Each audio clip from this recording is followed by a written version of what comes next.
बहुत ही अच्छी बात है। चलिए साथियों, तो पढ़ाई करें। आइए, तो मेरे प्यारे साथियों, आप लोगों के सामने, हाँ जी, आप में से कुछ विद्यार्थी हैं जो बायकॉट वाईफाई स्टडी लिख रहे हैं। मैं स्वागत कर रहा हूं उन सभी का। आप सबका स्वागत है इस प्रकार के कमेंट्स करने के लिए। लेकिन एक छोटा सा निवेदन है, हालांकि आप में से कुछ विद्यार्थी होते हैं जो वीडियो बना के डाल भी देते हैं अनअकैडमी का, है ना, मतलब मेरे सेशन को कट करके डाल देते हैं। तो अगर मौका मिले तो डाल दीजिएगा। मैं एक ही बार में अपने सारे जवाब दे रहा हूं। आप में से बहुत सारे विद्यार्थी आज क्लास में भी थे, यूट्यूब पर भी थे, और उन्होंने अपनी तरफ से अपनी बातें लिखी। मैं केवल अपनी तरफ से यही एक लाइन बोलूंगा, आप लोगों को भी उसको समझना होगा और समझ करके फिर पढ़ाई पे फोकस करना होगा। और मैं आपसे इतना सा निवेदन कर रहा हूं, जो मेरी बातें हैं, अगर आप इस वीडियो को फिर कहीं से जैसे आप एडिट करके डालते हैं, मुझे नहीं पता आप में से कौन तो मेरा वीडियो एडिट करता है, कहां से डालता है। मैं अपनी तरफ से अपना स्टैंड रख देता हूं, ताकि आपको ये जो बातें हैं, और मैं आपको एक प्रकार से बहुत सटीक तरीके से सारी बातें बता रहा हूं, तो आप उसको सुन लें। सिंपल सी बात यह है कि जितने भी विद्यार्थी इस समय पर ये बात बोल रहे हैं कि टीचर सपोर्ट नहीं कर रहे उनके मूवमेंट को, ये मूवमेंट आप लोगों ने बनाया, बहुत अच्छा मूवमेंट था, और हर व्यक्ति का दिल से आपका सपोर्ट और समर्थन सबने किया है। ऐसा नहीं है कि हम आपके खिलाफ हैं कि आपके एग्जाम ना हो, क्योंकि अल्टीमेटली ना तो वाईफाई स्टडी, ना अनअकैडमी, ना टीचर्स, कोई भी ये नहीं चाहेगा कि एग्जाम ना हो। क्योंकि आप सभी लोग तो अल्टीमेटली हमारा कस्टमर क्या है, कस्टमर आप है ना। आप पहले, मैं अपनी तरफ से अपना स्टैंड रख देता हूं, ताकि आपको ये जो बातें हैं, और मैं आपको एक प्रकार से बहुत सटीक तरीके से सारी बातें बता रहा हूं, तो आप उसको सुन लें। सिंपल सी बात यह है कि जितने भी विद्यार्थी इस समय पर यह बात बोल रहे हैं कि टीचर सपोर्ट नहीं कर रहे उनके मूवमेंट को, ये मूवमेंट आप लोगों ने बनाया, बहुत अच्छा मूवमेंट था, और हर व्यक्ति का दिल से आपका सपोर्ट और समर्थन सबने किया है। ऐसा नहीं है कि हम आपके खिलाफ हैं कि आपके एग्जाम ना हो, क्योंकि अल्टीमेटली ना तो वाईफाई स्टडी, ना अनअकैडमी, ना टीचर्स, कोई भी ये नहीं चाहेगा कि एग्जाम ना हो। क्योंकि आप सभी लोग तो अल्टीमेटली हमारा कस्टमर क्या है, कस्टमर आप है ना। आप पहले इस चीज को समझिए क्या है। कुछ लोगों ने अपनी पॉलिटिकल, राजनीतिक रोटियां सेकने के लिए, अब राजनीतिक रोटियां मैं क्यों बोल रहा हूं, आप इसे ऐसे समझिए।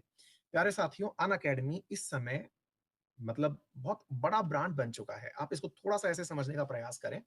हम लोग जब इस बात को, और कल हमें भी ये बात समझ में आई, और हम सबने फिर ये निर्णय लिया कि हम इस चीज की गरिमा स्थापित करेंगे। पहले आप उसको सुन लें, और उसके बाद आप इस आंसर से संतुष्ट ना हो तो आपको जितना भला बुरा कहना है आप कहिए।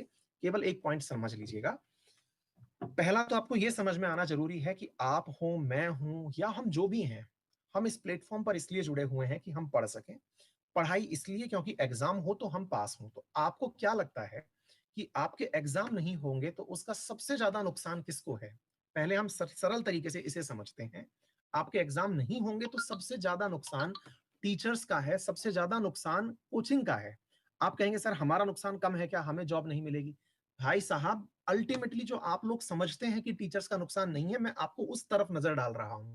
नो डाउट करोड़ों युवाओं का भविष्य अंधकार में लटका हुआ है, लेकिन उसके साथ साथ ये मत समझिए कि टीचर्स को कोई नुकसान नहीं हो रहा। भाई, जब बच्चे को पढ़ना ही नहीं है, एग्जाम ही नहीं है, तो टीचर पढ़ाएगा किसको? इसका मतलब तय है कि हमारे भी आप ही के स्वार्थ साथ स्वार्थ जुड़े हुए हैं। हम भी यही चाहते हैं कि आपके एग्जाम राइट टाइम पर हो, सारी चीजें स्ट्रीमलाइन चलें। अच्छा, एक बात बताइए, आज आप में से अधिकांश बच्चे अपना कोर्स ऑलरेडी खत्म करके बैठे हुए हैं। फिर कोई मेरा कोर्स क्यों परचेज करेगा भाई, जिसने पढ़ लिया एक ही एग्जाम के लिए? कोई नई वैकेंसी आएगी, नया रिजल्ट आएगा तो ही तो लेगा ना भाई। इसका मतलब तो सिंपल सी बात हो गई कि ये तो अल्टीमेटली लॉस तो हमारा ही है। फिर सवाल बनता है, जब लॉस आपका है तो फिर आप साथ आ क्यों नहीं रहे हमारे? आना चाहिए ना आपको, बिल्कुल आना चाहिए। लेकिन आपको मालूम होना चाहिए मेरे प्यारे साथियों, हर जॉब की एक कोड ऑफ कंडक्ट होता है। कोड ऑफ कंडक्ट का मतलब होता है आपको कुछ नियम के तहत काम करना होता है। जैसे जब आप अधिकारी बन जाएंगे, जब आप जिस एग्जाम की तैयारी कर रहे हैं, उस एग्जाम में जब आप पहुंचेंगे तो आप किसी भी प्रकार का राजनीतिक भाषण नहीं दे सकते, यह आपका कोड ऑफ कंडक्ट होगा। इसी प्रकार से जब आप आर्मी में होते हैं तो देश के लिए कोई भी राजनीतिक कमेंट नहीं कर सकते, ये भी आपको मालूम होगा। आज हम एक संगठन में हैं, और इस संगठन में लगभग 2000 टीचर हैं। सब दिल से कंपनी सहित आपके साथ हैं। कोई भी ऐसा नहीं है जो ये ना चाहता हो कि आपका एग्जाम ना हो, क्योंकि अल्टीमेटली आपका एग्जाम होगा तो हम लोगों के चूल्हे जलेंगे साहब। हमारे यहाँ पर पैसा आएगा कैसे? अल्टीमेटली आप पढ़ोगे तभी तो फीस आएंगी ना। तो तीसरी बड़ी बात मेरे प्यारे साथियों, कि जब हम कंपनी के पर्सपेक्टिव से बात करते हैं, तो 1000 टीचर या 2000 टीचर जो अनअकैडमी पर जुड़े हैं, वो सब वीडियो बना बना के डालने लग रहे हैं। हर आदमी अपनी बात रख रहा है, हर आदमी अपनी बात रख रहा है। कितना बड़ा रिसोर्स खत्म हो जाएगा, आप सोच के देखिए। 1-2 हजार आदमी एक ही जैसी बात कर रहा है बस। इसकी जगह अगर संगठनात्मक रूप से एक ही जगह निर्णय ले लिया जाए, मतलब कोई भी काम हो, कंपनी के पर्सपेक्टिव से अगर वो काम किया जाए, तो कंपनी ने हमसे केवल ये कहा है आपका काम पढ़ाना है, और ये बात सही भी है। जब हमारा काम पढ़ाना है, आपको पढ़ाने के पैसे मिल रहे हैं, प्लेटफॉर्म पर आप पढ़ाइए अच्छे से, बच्चे आपसे पढ़ने आ रहे हैं, आप भी चाहते हैं एग्जाम हो, हम भी चाहते हैं एग्जाम हो, तो ये निर्णय जो है ये हम पर छोड़िए, क्योंकि 2000 लोग अगर ये बात करेंगे, तो फिर भाई 2000 लोगों के हिसाब से बातें समझिए ना आप। सच्चाई भी है कि 2000 लोग टीचर बैठ बैठ के सब बातें करने लग रहे हैं कि हाँ भाई ये हो जाना चाहिए, ये हो जाना, वो फिर एथिकल चीज नहीं रहेगी। एथिकल से मतलब हुआ कि हर आदमी फिर अपने तरीके से अपना पिटारा खोल लेगा, पढ़ाने की जगह फिर मोर्चे सधने लगेंगे। बहुत सारे टीचर्स ने अपनी क्लासेस सस्पेंड कर दी हैं साहब, वो उठा उठा करके पढ़ाना शुरू कर दिए हैं, मतलब वो भाषण देना शुरू कर दिए हैं। अगर आप मुझसे पूछते हैं तो मैं इस बात से आपके साथ हूं, लेकिन निवेदन है आपको मेरा जितना भी विरोध करना है करते रहिए, लेकिन हाँ, आप जब विरोध करें तो और जो विद्यार्थी पढ़ रहे हैं उनका थोड़ा ख्याल रख लें। आपको नहीं पढ़ना है, स्वागत है आपका, मैं आपके गुस्से को भी स्वीकार करूंगा। आपको मेरी क्लास बायकॉट करनी है, कर दीजिए। आपको नहीं आना, मत आइए। मुझसे एक भी बच्चा पढ़ने आएगा ना, मैं उसको पूरी इज्जत और सम्मान से पढ़ाऊंगा। आपने देखा भी होगा कि मैं आज 1% भी नहीं डिगा था। आपने खूब अच्छा, बहुत सम्मान पूर्वक शब्दों का इस्तेमाल किया, लेकिन मैं एक बार भी नहीं डिगा, और मैं आगे भी नहीं डिगूंगा। कृत संकल्पित हूं, दृढ़ संकल्पित हूं। जो पढ़ने आएगा मुझसे पढ़ के जाएगा, और मैं पढ़ाने के लिए, क्योंकि मुझे पढ़ाना आता है।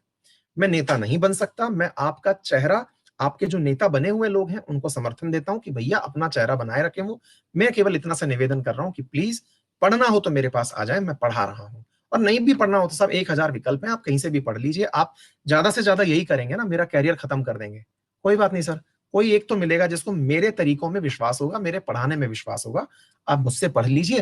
राजनेता तो बहुत सारे बेरोजगार बैठे हैं, इतने सारे विपक्षी पार्टियों के राजनेता, पक्ष के राजनेता सब बेरोजगार बैठे हैं, उनको राजनीति करने दीजिए। हम टीचर्स हैं, हमें पढ़ाने का मौका दे दीजिए।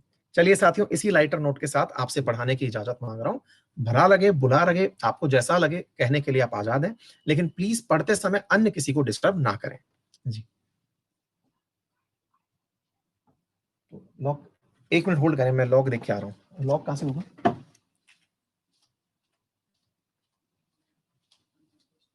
वो आजाद है, मैं पढ़ा सकता हूं, और प्लीज मुझे पढ़ाने दें, मेरे से इतना ही हो पाएगा, है ना। चलिए, तो मेरे प्यारे साथियों, आप सबके सामने आज का टाइटल है पंचायती राज, और बहुत शिद्दत से हम लोग इसे पढ़ेंगे। चलिए, तो मेरे प्यारे वादी हूं। अराजकतावादी का मतलब होता है बेटा सरकार में विश्वास ना करना। महात्मा गांधी जी कहते थे मुझे सरकार में विश्वास नहीं है। क्यों नहीं है?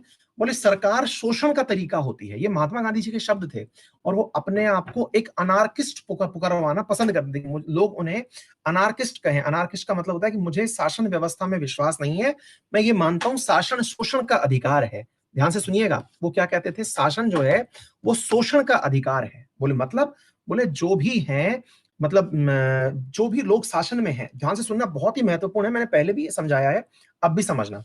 फिर बोले शोषण का अधिकार है। बोले कैसे? बोले बोले साहब बात यह है कि जो भी व्यक्ति शासन में होता है वो दूसरों का शोषण करता है। जैसे हम लोगों ने क्या देखा, आपको याद होगा कि जब शुरुआत में कोरोना की खबरें आई थी, सब जगह लॉकडाउन था, कोई भी बच्चा बाहर निकल रहा था या कोई भी व्यक्ति इमरजेंसी में भी बाहर निकल रहा था, तो शासन के आदेश थे। क्या आदेश थे? कि जो दिख जाए कूटो। अब भैया कुटते थे, पिटते थे, बहुत सारे लोग कुटे पिटे, सब चलता रहा, याद है आपको। लेकिन आज क्या है, आज आपके पड़ोस में भी कोई ना कोई कोरोना है, अपनी क्लास में से कईयों को कोरोना होके सही हो चुका है। क्या सर? अच्छी बात है। लेकिन क्या आपको मालूम है, जिस समय वो व्यक्ति जिसने इतना ह्यूमिलिएशन फील किया होगा, क्या होता है ना साहब, ये तो बहुत बड़े बड़े स्टार्स हैं, कनिका कनिका कपूर वगैरह जो हैं, हम लोग तो बहुत छोटे से लोग हैं, मतलब ना, मतलब हमारा कितना सा मास बेस है। मुझे मुश्किल से 10 1 लाख 10 लाख लोग जानते होंगे, इनको तो करोड़ों लोग जानते हैं ना। हमें